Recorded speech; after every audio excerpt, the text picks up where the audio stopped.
প্রবাসীর স্ত্রীর ঘরে গভীর রাতে এই জামাত ইসলামের যে আমির এই চুমা শফিকের তো নিজেরই কোনো হায়া নাই, সে তো একটা বেহায়া।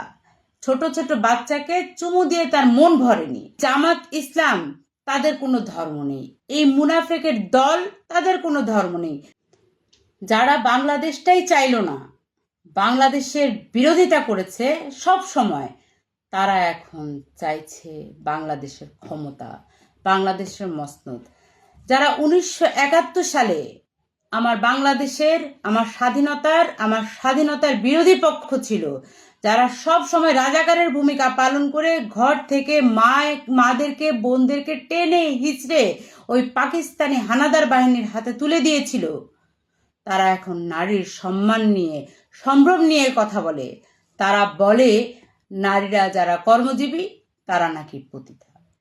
এই জামাত ইসলাম তাদের কোনো ধর্ম নেই, এই মুনাফেকের দল তাদের কোনো ধর্ম নেই, তাদের কথার সাথে কাজের কোনো মিল নেই। তারা অন্য দেশের ঈদ উপহারকে নিজের নাম দিয়ে চালিয়ে দিতেও দ্বিধান্বিত করে না।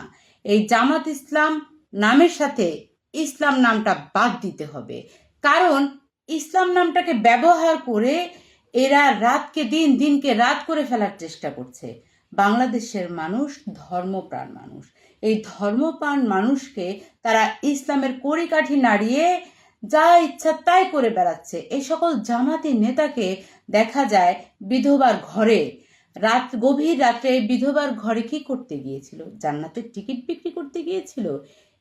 এই জামাত ইসলামের নেতাকে দেখা যায় প্রবাসীর স্ত্রীর ঘরে গভীর রাতে।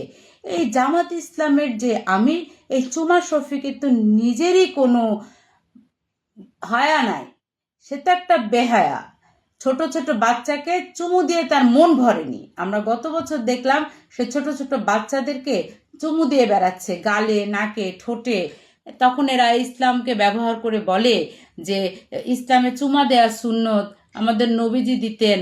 আরে বলা আছে যে রক্তের সম্পর্ক ছাড়া, যেমন বাবা ছেলে, ভাই ভাই, মামা ভাগিনা, নানা নাতি, দাদা নাতি, রক্তের সম্পর্ক ছাড়া অন্য কোনো পুরুষের সাথে শোয়াও তো হারাম।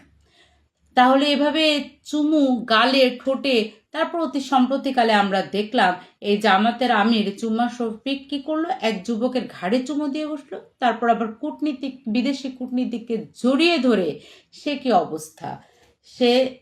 আমরা তো ভেবেছিলাম সে পেডোফিলিয়ার রোগী, বাল্যকামিতা বা শিশুকামিতা ভুগছে, এখন দেখি সে সমকামীও। তো জামাত ইসলাম সারা বাংলাদেশে সমকামিতাকে যেভাবে ছড়িয়ে দিচ্ছে, এই কারণেই তো মাদ্রাসাগুলোতে ধর্ষণ, বলাৎকার এত বেশি বেড়েছে। এই জামাত ইসলাম তারা ইসলাম বিদ্বেষী, কারণ ইসলামকে ব্যবহার করে তারা যাবতীয় যত গুনার কাজ, যত গর্হিত কাজ সব তারা করে বেড়াচ্ছে। আর এই জামাত ইসলাম যারা 55 বছর পর্যন্ত বলেছে জাতীয় স্মৃতিসৌধে বা শহীদ মিনারে ফুল দেয়া শিরক, এরা 26শে মার্চে ফুল দিতে যাবে। যেভাবে আমরা দেখেছি 21শে ফেব্রুয়ারিতে তারা ফুল দিতে গিয়েছিল, এবার 26শে মার্চ বাংলাদেশের স্বাধীনতা দিবসে নির্লজ্জের মতো এরা ফুল দিতে যাবে। এটা নাকি বিরোধী দলের প্রধানের দায়িত্ব মনে করে ফুল দিতে যাবে। জনগণের উচিত এদের গালে গালে জুতা মারা।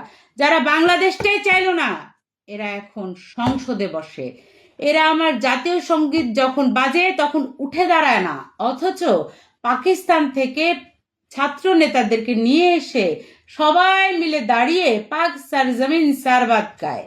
অথচ জাতীয় সঙ্গীত আমার সোনার বাংলাদেশ আমি তোমায় ভালোবাসি যখন গায়, তখন এরা চুপ করে বসে থাকে, আর দাঁড়ায় যখন বাধ্য হয় তখন হাতে গাদ্দার লেখা প্লাকার্ড নিয়ে দাঁড়ায়।